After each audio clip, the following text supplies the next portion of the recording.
What is being looked forward to from a leader is, he should be able to see things that other people are not able to see.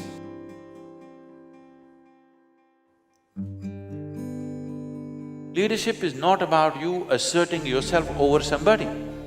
It is about being able to harness everybody's aspirations and make it happen. What difference can you make in the world is no more in terms of charity. How innovative is your business? That's the business right now. The success, even in a business space, is about growth. How many people are you touching? How vast is your operations? This is the growth of a business, not necessarily how much gold have you kept.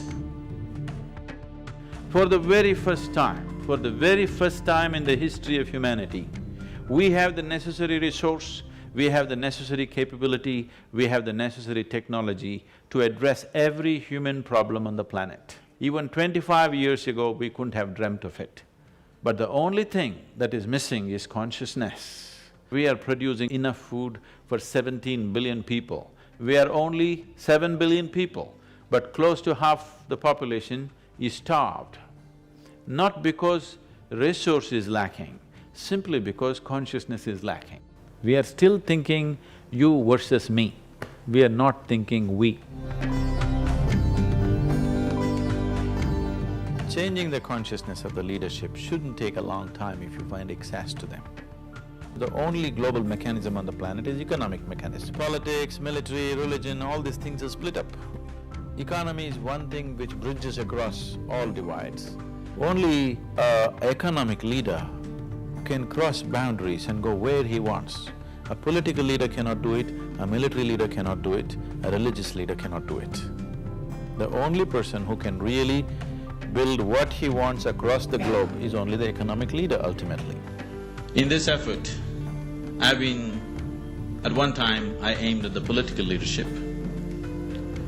Then I found economic leaders are easier to work with, more willing to change. And I think it's very important. The forum has done a fantastic job of putting these people together.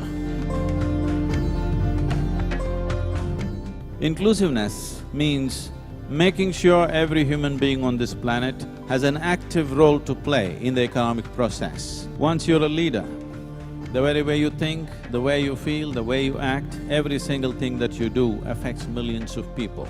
When such a privilege has been conferred upon an individual human being, I think it is a fundamental responsibility of every leader to do something about himself within himself, to elevate himself in whichever way possible. It's very, very essential today.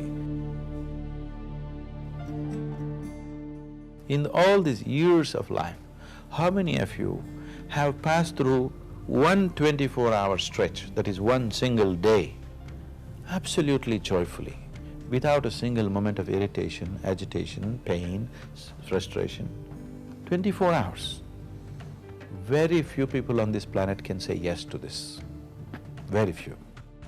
If you have to manage 1,000 minds, first of all, you must be able to manage yours, isn't it?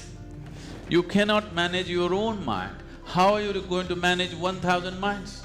The only and the worst crime that you can commit in this world, in this life, is you did not explore the full depth and potential of life. Somebody decides what I should eat, what I should wear, where I should go, where I should not go, you call this slavery.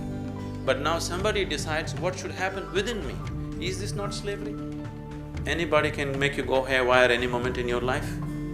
Yes, people can provoke you to lose your balance within yourself. So, if this doesn't change, your ability to master your destiny is very minimal. I would say, if you have mastery of your physical body, about 15 to 20% of your destiny is in your hands. If you have mastery over your mind, about 40 to 50% or 60% of your life and destiny is in your hands. If you have complete mastery over your life energies, then 100% of your destiny is in your hands. The very process of life and death is in your hands. To that extent, one can take his destiny into his hands. But right now you're just thinking about everybody taking your cue and following the leadership the way you want it. You want your industry to go your way, you want your management to go your way, you want your family to go your way. Even on that level, if you have much more control over your physical body, your mind, your emotion and your energies, you will see very easily the world will start following you.